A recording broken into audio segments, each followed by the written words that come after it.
Saudara, hujan deras kiriman air dari luar wilayah Jakarta mengakibatkan banjir melanda sejumlah wilayah di Jakarta, Depok, Tangerang, dan juga Bekasi. Dan prediksinya, saudara, hujan dengan intensitas tinggi masih akan terjadi hingga beberapa hari ke depan. Lalu sebenarnya bagaimana upaya yang harus dilakukan untuk mengatasi banjir dan bagaimana pula seharusnya perencanaan pembangunan sebuah wilayah ini agar siap untuk menghadapi fenomena yang saat ini terjadi. Masih bersama kami bersama dengan ahli tata kota Pak Nirwono Yoga, kemudian juga sudah bergabung bersama kami melalui sambungan daring ada Kepala Pusat Data dan Informasi BNPB, sudah ada Pak Abdul Muhari. Selamat pagi, Assalamualaikum Pak Muhari. Pak Muhari, selamat pagi. Selamat pagi, apa suara saya bisa terdengar? Oke, jelas Pak Muhari. Pak Muhari, ini kan kalau kita lihat ya, wilayah Jakarta dan juga Bekasi adalah wilayah yang kemudian masih disorot publik karena memang tergenang banjir.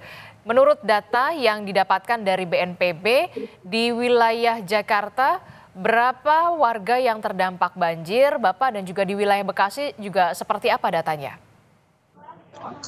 Ya, untuk di wilayah Jakarta itu data yang kami terima per tadi malam itu ada 1.300 warga yang terdampak. Kemudian di Kota Bekasi ini cukup signifikan, ada sekitar 1.800 warga terdampak. Tetapi perlu saya laporkan pagi ini sekarang posisi saya ada di Jati Asih di gudang logistik BNPB yang dijadikan tempat evakuasi bagi warga dari Perum Pondok Gede Permai yang kemarin sempat terendam hingga ketinggian muka air 3 meter. Ini sudah surut. Ini perlu juga kita apresiasi bahwa operasi modifikasi cuaca yang kita lakukan sejak kemarin siang, sore hingga malam, 3 sorti ya, hingga jam 12 malam. Tadi malam itu bisa cukup signifikan mengurangi debit dan intensitas hujan di hulu, sehingga secara otomatis debit yang turun ke hilir juga berkurang. Nah, karena ini banjir kiriman, kalau misalkan debit dari hulu itu berkurang, secara otomatis genangan di hilir itu juga bisa secara signifikan menurun. Ini yang terjadi pagi ini. Kita memantau langsung di Pondok Gede Permai yang kemarin tadi diberitakan sempat 3,5 meter, saat ini sudah surut, Mbak Adisti. Oke, jadi dari wilayah Jakarta ini ada 1.300-an warga yang terdampak banjir. Kemudian kalau di Bekasi ini angkanya lebih tinggi justru ya, ada lebih dari 1.800 warga yang terdampak banjir di Bekasi, Jawa Barat. Nah, untuk penanggulangan atau penanganan banjir, korban terdampak banjir untuk di Jakarta seperti apa? Apakah ada posko pengungsian yang kemudian difokuskan, lokasinya di mana? Untuk di Bekasi sendiri juga seperti apa, Pak Muhari? Pendistribusian bantuan seperti apa?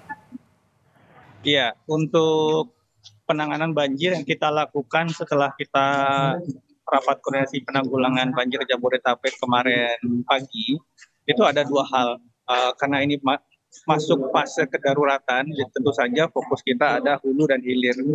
Di hilir itu adalah penanganan masyarakat terdampak. Pertama, kemarin kita memfokuskan untuk evakuasi warga yang masih berada di dalam daerah genangan banjir, khususnya yang berada di dalam kawasan di atas tinggi muka air 2 meter. Ini yang perlu kita evakuasi secepatnya, karena masuk mulai siang hari, sore hari mereka harus buka puasa dan listrik masih padam, sehingga tidak memungkinkan buat mereka untuk tinggal sepanjang malam di rumah masing-masing. Ini kita evakuasi, alhamdulillah hampir 95% warga yang berada di kawasan terdampak banjir kemarin berhasil kita evakuasi semua.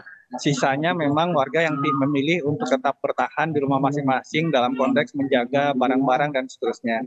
Nah, kemudian fokus kedua, setelah masyarakat ini kita evakuasi, tentu saja di tempat evakuasi harus kita cukupkan kebutuhan logistik permakanan dan non permakanannya, karena akan menginap di tempat pengungsian tentu saja matras, selimut, velvet, hygiene kit, ganti pakaian dan seterusnya itu kita lengkapi.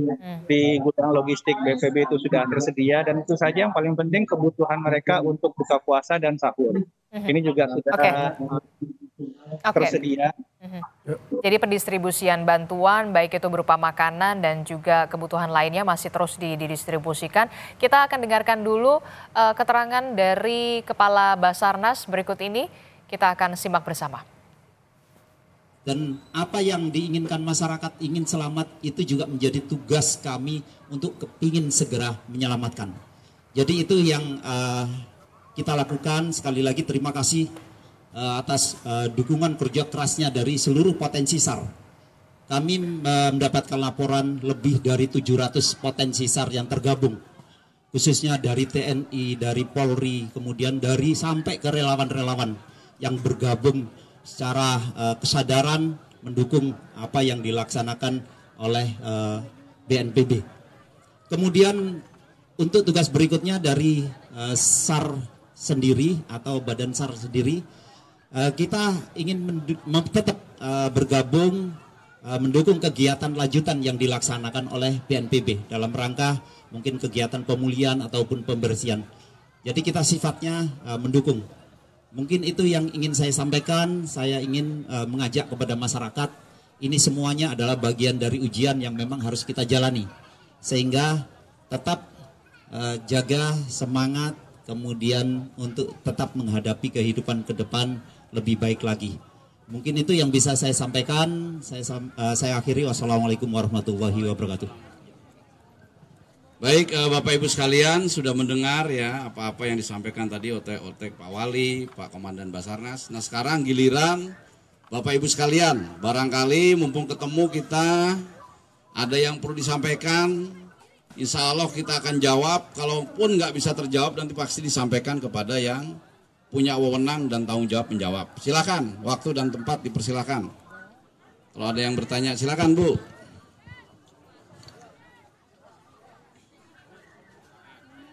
Langsung aja Bu, langsung. Assalamualaikum Pak, perkenalkan nama saya Ibu Sri Rahayu, RT 3 RW 8. Mohon maaf Pak sebelumnya, saya mau menanyakan kapan kiranya. Ya, baru saja kita dengarkan bersama keterangan yang disampaikan oleh Kepala Basarnas bersama dengan Kepala BNPB dan juga ada Wali Kota Bekasi. Tadi juga kita sudah mendengar bagaimana data dari BNPB terkait dengan korban terdampak banjir di Jakarta dan juga ke Bekasi, Jawa Barat. Saya ke Pak Nirwono. Ya, Pak Nirwono, ini kan kalau kita lihat ya, tidak hanya di Jakarta begitu ya, di Bekasi juga bahkan angka korban terdampak banjirnya lebih besar, lebih tinggi begitu ya. Bisa dikatakan kemarin Bekasi nyaris lumpuh di wilayah. Tidak hanya di permukimannya, tapi juga pusat perbelanjaannya juga bahkan sampai kebanjiran begitu ya. Nah ini kan seharusnya jadi momentum. Kepala daerahnya baru loh. Nah ini masalah sudah di depan mata. Apa sebenarnya yang harus segera dibenahi? Jangan sampai kemudian oke lah ini penanggulangan dan juga korban-korban banjir dalam beberapa hari terakhir. Nah setelah ini apa nextnya yang harus dilakukan oleh pemimpin kepala daerah yang baru ini? Betul, jadi gini, tentu kita apresiasi yang dilakukan oleh pemerintah dalam penanggulangan bencana ya, sigap dan sangat bagus lah intinya. Terus kita lihat juga tadi upaya modifikasi ya yang dilakukan oleh pemerintah juga. Tetapi yang perlu saya garis bawahi sedikit adalah bahwa modifikasi yang sudah dilakukan ini harus dipahami bersama bahwa ini tidak menyelesaikan akar persoalan banjir. Di sinilah PR dari kepala daerah yang Mbak Adisti bilang tadi. Kepala daerahnya kan baru dilantik semua ya, ada gubernur, ada wali kota, ada bupati, se-Jabodetabek nih kalau kita bicara banjirnya ya. Maka PR utamanya ada 3. Apa? 1, mereka harus pahami benar bahwa hampir sebagian besar persoalan banjir ini karena kesalahan tata ruang. Dari hulu sampai hilir ya, dari puncak sampai laut itu semua tata ruang kita sudah bisa dikatakan tidak sesuai. Inilah yang kemudian terdampak banjir dan terbukti di daerah Bekasi yang paling parah. Kenapa? Bekasi ini pada dasarnya adalah kalau kita lihat dari Kali Bekasi, kiri kanannya dulu adalah merupakan daerah situ dan rawa-rawa ya, ada sawahnya juga. Yang sekarang kita lihat sudah berubah menjadi perumahan. Intinya daerah tersebut adalah daerah tempat parkir air. Nah sekarang berani nggak kepala daerah tadi, ya semuanya nih tentunya ya, untuk melakukan pembenahan tata ruang dulu. Ya, pahami dulu bahwa ini penyebab utamanya tata ruang. Baik itu yang di berupa kawasan maupun di tepi bantaran kali terutama. Nah, PR yang kedua nih ya, berani melakukan aksi untuk menuntaskan masalah. Karena apapun kebijakan yang diambil pasti tidak populis ya. Karena kita berurusan dengan masyarakat untuk direlokasi misalnya. Perlu ditata ulang kawasannya. Ini kan tentu akan terjadi pro dan kontra. Tetapi jangan lupa tujuan utama kepala daerah kan adalah menyelamatkan warganya ya. Bagaimana memutus mata rantai banjir tadi. Tadi yang kita sudah bahas misalnya di Kebun Pala misalnya, ada Rusunawa, kemudian bagaimana dengan di Jati Asih misalnya, Pondok Gede misalnya. Ini kan juga perlu ada keberanian kepala daerah untuk menuntaskan. Ketiga yang tidak kalah penting, mereka punya waktu 5 tahun ya. Tidak lama tapi juga tidak sebentar sebenarnya ya. Sehingga ada program target-target yang pasti untuk fokus ke pertama, penataan banjir kiriman, berarti fokusnya kepada pembenahan sungai, didukung dengan daerah resapan air berupa keberadaan situ dan embung waduk ya. Kedua adalah fokus kepada pembenahan banjir lokal, artinya fokus kepada pembenahan saluran drainase ya, yang sekarang ini bisa dikatakan sudah tidak layak. Berikut juga dengan perluasan ruang terbuka hijau sebagai daerah resapan air. Dan yang ketiga, terutama untuk daerah pesisir seperti Jakarta, Tangerang, dan Bekasi bagian utara ya, suka tidak suka harus mengantisipasi terjadinya banjir rob. Oke, jadi ada tanda tanya besar berarti ya. Ini kan Bekasi wilayahnya rawa dan juga situ ya. Berarti ada alih fungsi. Betul sekali. Ya tadi saya katakan perubahan fungsi dari tata ruang. Nah sekarang berani nggak kepala daerah untuk menata kembali tata ruangnya? Tentu disesuaikan dengan kondisi, diambil win-win solutionnya. Nah kira-kira seperti itu. Itu sebenarnya kita dorong bagaimana menata ulang kawasan kota Bekasi maupun Kabupaten Bekasi, terutama di titik-titik yang terdampak banjir. Kalau kita lihat kemarin ya Jati Asih misalnya atau Pondok Gede tadi ya, tipikalnya sama gitu. Daerahnya merupakan daerah rata yang sebenarnya tadinya adalah merupakan daerah rawa ataupun situ, tidak jauh dari kali. Dalam hal ini Kali Bekasi. Maka bisa dipastikan kalau tidak ada perubahan signifikan dalam hal menata tata ruangnya, diperkirakan tahun depan juga pasti akan terdampak banjir seperti sekarang. Bahkan bisa lebih parah, tergantung dari debit intensitas hujannya. Nah ini menurut saya yang harusnya menjadi perhatian dari kepala daerah. Harusnya waktu 1 tahun ke depan ini adalah membereskan kawasan-kawasan di titik banjir yang sekarang terjadi. Itu PR utamanya. PR utamanya harus dulu memahami betul. Bekasi ini sebenarnya peruntukannya untuk apa? Untuk apa, betul. Begitu ya. Dan kondisi sudah penuh bangunan, kita harus berbuat apa? Kan begitu jadi PR-nya. Ya, misal kota bicara peremajaan kawasan gitu ya. Maka yang bisa dilakukan adalah pertama misalnya daerah yang paling parah, paling rendah misalnya ya. Kita jadikan daerah tempat resapan air berupa situ dan waduk baru misalnya. Waduk baru gitu. Warga dibikinkan rumah susun tadi. Yang tidak jauh dari lokasi tadi yang dibebaskan oleh pemerintah. Artinya warga tidak jauh tapi lokasi yang paling parah titik terendah itu kan biasanya berupa daerah tempat parkir air.